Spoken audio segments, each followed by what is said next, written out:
Dear student, welcome to tech study online portal everything for technical student. यदि आप किसी भी टेक्निकल एग्जाम या अपने सेमेस्टर एग्जाम की तैयारी कर रहे हैं तो आप हमारे चैनल को सब्सक्राइब कर लीजिए, जिससे कि आपकी तैयारी और अच्छे से हो सके। आज का जो वीडियो है हमारा वो 20 most important MCQ question from basic electronics part 2 का है। इसके पहले का जो वीडियो था 20 most important MCQ question from basic electronics part 1 का था। अगर अभी तक आपने उस वीडियो को नहीं देखा तो हमारे प्लेलिस्ट में जाकर उस वीडियो को देखें, जिससे कि इलेक्ट्रॉनिक्स से संबंधित जो भी कन्फ्यूजन हो आपका दूर हो। तो आइए देखा जाए 20 most important MCQ type question from basic electronics part 2। पहला क्वेश्चन है, सामान्य ताप पर अर्धचालक की प्रतिरोधकता होती है। ऑप्शन ए है 5 से 10 ओम, ऑप्शन बी है 10⁻² से 1 ओम, ऑप्शन सी है 10⁻⁴ से 10⁻³ ओम और ऑप्शन डी है 0। तो जो इसका सही ऑप्शन है वह है ऑप्शन बी, 10⁻² ओम से 1 ओम तक। नेक्स्ट क्वेश्चन देखिए, परिपथों में ट्रांजिस्टर को संयोजित करने की कितनी विधियां हैं। परिपथों में ट्रांजिस्टर को संयोजित करने की कितनी विधियां हैं, यानी ट्रांजिस्टर को कितने प्रकार से किसी सर्किट में कनेक्ट किया जा सकता है, उसके बारे में पूछ रहा है। तो ऑप्शन ए है 1, ऑप्शन बी है 2, ऑप्शन सी है 3, ऑप्शन डी है 4। तो जो ट्रांजिस्टर को कनेक्ट करने की 3 विधियां होती हैं वो कौन कौन सी होती हैं? कॉमन एमीटर, कॉमन बेस और कॉमन कलेक्टर। तो कॉमन एमीटर में हमारा एमीटर कॉमन होता है, कॉमन बेस में बेस टर्मिनल कॉमन होता है और कॉमन कलेक्टर में कलेक्टर टर्मिनल कॉमन होता है। जो सबसे अधिक उपयोग किया जाता है, सबसे अधिक हम जो ट्रांजिस्टर के इस फॉर्मेट में यूज़ करते हैं वह कॉमन एमीटर को ज़्यादा यूज़ किया जाता है, क्योंकि इसकी एफिशिएंसी सबसे अधिक होती है। नेक्स्ट क्वेश्चन देखिए, शुद्ध सिलिकॉन है। शुद्ध सिलिकॉन है एक पी प्रकार का अर्धचालक, एक एन प्रकार का अर्धचालक, एक इंट्रिंसिक अर्धचालक, एक एक्सट्रिंसिक अर्धचालक। तो एक पी प्रकार का अर्धचालक, तो शुद्ध अर्धचालक जो में जब पी टाइप की डोपिंग करते हैं तो जो बना अर्धचालक होता है वो पी टाइप अर्धचालक होता है। और जब शुद्ध अर्धचालक में एन टाइप मटेरियल से डोपिंग किया जाता है तो वह एन टाइप अर्धचालक होता है। और जो सी है इंट्रिंसिक अर्धचालक, तो semiconductor in the pure condition, pure form, कोई भी अर्धचालक शुद्ध अवस्था में है तो उसे इंट्रिंसिक अर्धचालक कहेंगे, और अशुद्ध अवस्था में है यानी उसमें डोपिंग मिलाया गया है तो उसे एक्सट्रिंसिक अर्धचालक कहेंगे। तो शुद्ध सिलिकॉन या शुद्ध अवस्था में है, प्योर अवस्था में है, तो इसको हम कहेंगे कि यह एक इंट्रिंसिक अर्धचालक है। नेक्स्ट क्वेश्चन देखिए, पीएन संधि डायोड में रिवर्स बायस में धारा हो सकती है। पीएन संधि डायोड में रिवर्स बायस में धारा हो सकती है। ऑप्शन ए है कुछ मिली एम्पियर, ऑप्शन बी है 0.2 से 2 एम्पियर, ऑप्शन सी है 2 से 5 एम्पियर और ऑप्शन डी है कुछ माइक्रो या नैनो एम्पियर। तो जो बेस्ट ऑप्शन है वह है कुछ माइक्रो या नैनो एम्पियर। तो जो माइक्रो एम्पियर होता है यह माइक्रो एम्पियर हो गया, तो इसका मतलब ये होता है 10⁻⁶ एम्पियर।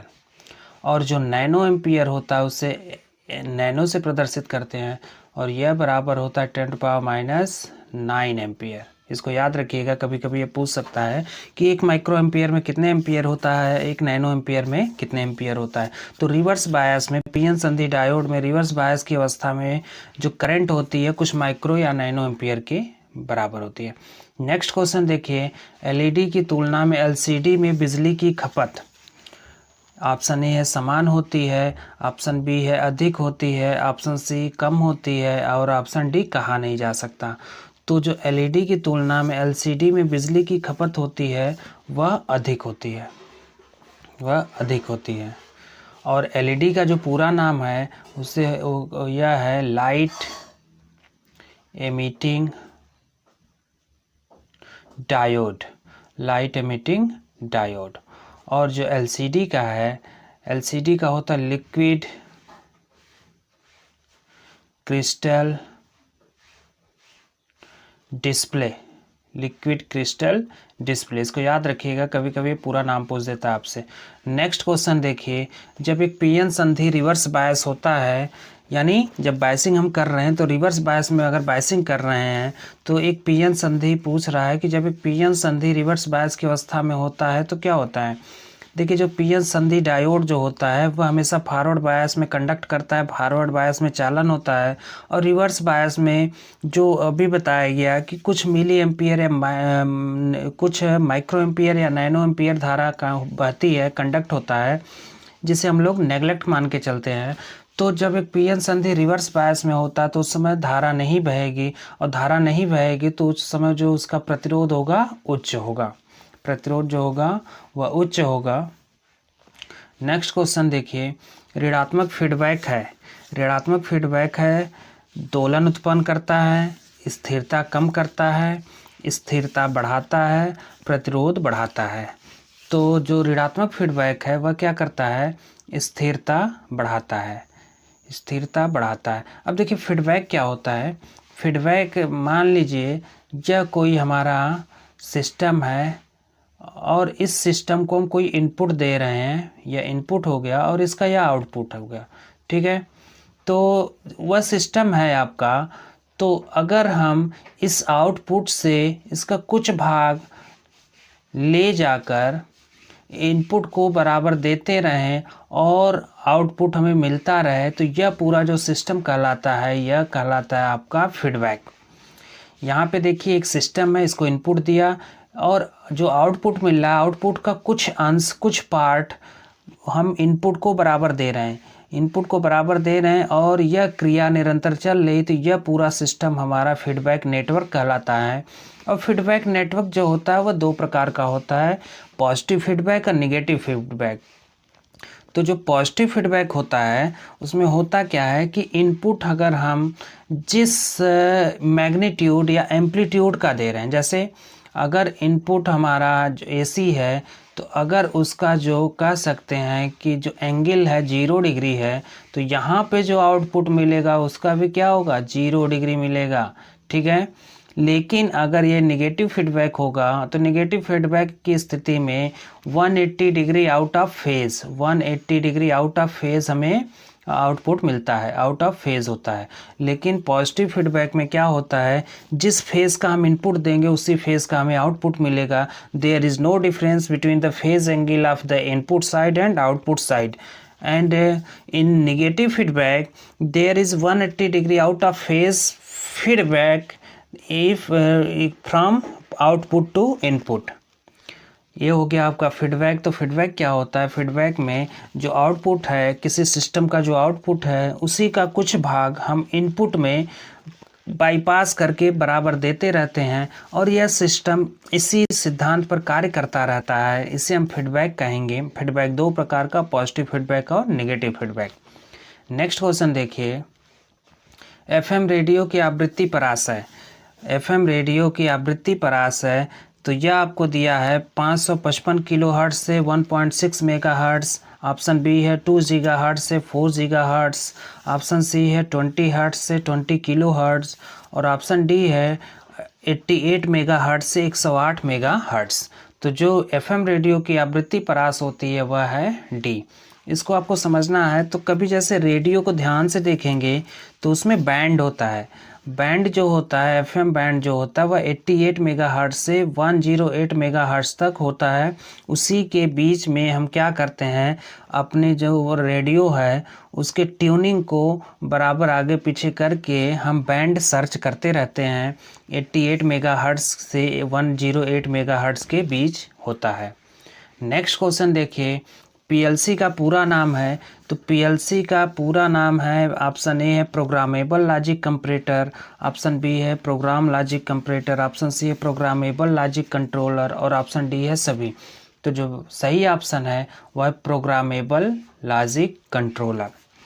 पीएलसी का प्रयोग हम लोग जैसे कोई सिस्टम हो गया, स्काडा हो गया, पीएलसी हो गया, इनका प्रयोग हम बड़े बड़े कंपनी में जब किसी भी टास्क को या किसी भी जॉब को फिनिशिंग करना है या उसे स्मूथ करना है, तो यह पीएलसी और स्काडा के माध्यम से किसी भी ऑपरेशन का हम क्या करते हैं, उसका प्रोग्राम सेट करके और एक कंप्यूटर के माध्यम से यह सारा सिस्टम वहाँ पे फीड कर दिया जाता है और उसी के अनुसार वह सारा प्रोग्राम कितना कटिंग करना है, कितना फिनिशिंग करना है, उसके बाद कितना सरफेसिंग करना है, यह सारी क्रिया कंप्यूटर के प्रोग्राम के द्वारा उस जॉब पर कंडक्ट कराया जाता है। और जो इसका मीडियम होता है वह पीएलसी और स्काडा होता है। नेक्स्ट क्वेश्चन देखिए, रेडियो संचार में संचार का माध्यम होता है। ऑप्शन ए है एंटीना, ऑप्शन बी है आकाश, ऑप्शन सी है अंतरिक्ष, ऑप्शन डी है उपग्रह। तो रेडियो संचार में जो संचार का माध्यम होता है वह एंटीना होता है। नेक्स्ट क्वेश्चन देखिए, सामान्य लाउड स्पीकर के प्रतिरोध रेटिंग कितनी होती है? इंपॉर्टेंट क्वेश्चन है। सामान्य लाउड स्पीकर की प्रतिरोध रेटिंग होती है, ऑप्शन ए है 8 ओम, ऑप्शन बी है 1 ओम, ऑप्शन सी है 5 ओम, ऑप्शन डी है 7 ओम। तो जो सामान्य लाउड स्पीकर का प्रतिरोध रेटिंग होता है वह 8 ओम के बराबर होता है। नेक्स्ट क्वेश्चन देखिए, सामान्य एलईडी कितने वोल्टेज पर कार्य करती है? ऑप्शन ए है 3 वोल्ट, ऑप्शन बी है 100 वोल्ट, ऑप्शन सी है 50 वोल्ट, ऑप्शन डी है 20 वोल्ट। तो जो सामान्य एलईडी होता है वह 3 वोल्ट पे कार्य करता है, इसको याद रखिएगा, ये भी इम्पोर्टेंट है। नेक्स्ट क्वेश्चन देखिए, निम्न में से जेनर डायोड का उपयुक्त उपयोग कौन सा है? ऑप्शन ए है द्विष्टकरण, द्विष्टकरण यानी जिसे हम कहते हैं रेक्टिफिकेशन, ऑप्शन बी वोल्टता स्थायित्व, ऑप्शन सी है संसूचक और ऑप्शन डी है सेतु दृष्टकार यानी जिसे कहते हैं ब्रिज रेक्टिफायर। तो जो बेस्ट ऑप्शन है निम्न में से जेनर डायोड का उपयोग कौन सा है? तो वोल्टता स्थायित्व कह सकते हैं, voltage stability, voltage stability. Next question देखिए, किसी ट्रांजिस्टर में अल्फा और बीटा का मान होता है। अल्फा और बीटा का मान क्या होता है? जैसे देखिए, अल्फ़ा जो है वह आपका कॉमन एमीटर के केस में गेन है और बीटा जो है वह कॉमन बेस के केस में गेन है। तो अल्फ़ा और बीटा ये सब क्या है? अल्फ़ा और बीटा जो आपके हैं यह गेन है, यह गेन है। अल्फ़ा और बीटा क्या है? गेन है, एक कॉमन एमीटर के केस में, एक कॉमन बेस के केस में। तो जो अल्फ़ा का मान होता है वह लगभग 1 होता है और बीटा का मान हमेशा 50 से 100 के बीच में होता है, 50 से 100 के बीच में होता है। तो जो बेस्ट ऑप्शन होगा, पहला ऑप्शन दिया अल्फ़ा का मान 1, बीटा का मान 0.01, दूसरा दिया अल्फ़ा का मान 1, बीटा का मान 1, तीसरा दिया अल्फ़ा का मान 50, बीटा का मान 1 और चौथा दिया अल्फ़ा का मान 1, बीटा का मान 50। तो बेस्ट ऑप्शन जो होगा डी। नेक्स्ट क्वेश्चन देखिए, 3 प्रकार के ट्रांजिस्टर प्रवर्धकों में सर्वाधिक उपयोग होने वाला परिपथ है। देखिए क्वेश्चन आ गया, पीछे हम लोग डिस्कस कर रहे थे कि ट्रांजिस्टर को 3 प्रकार से नेटवर्क परिपथ में कनेक्ट कर सकते हैं, common ammeter, common base, common collector. जो ज़्यादा उपयोग किया जाता है वो कॉमन एमीटर का किया जाता है क्योंकि इसकी जो कैपेसिटी होती है, एफिशिएंसी होती है, अधिक होती है, इसमें लॉसेस कम होते हैं।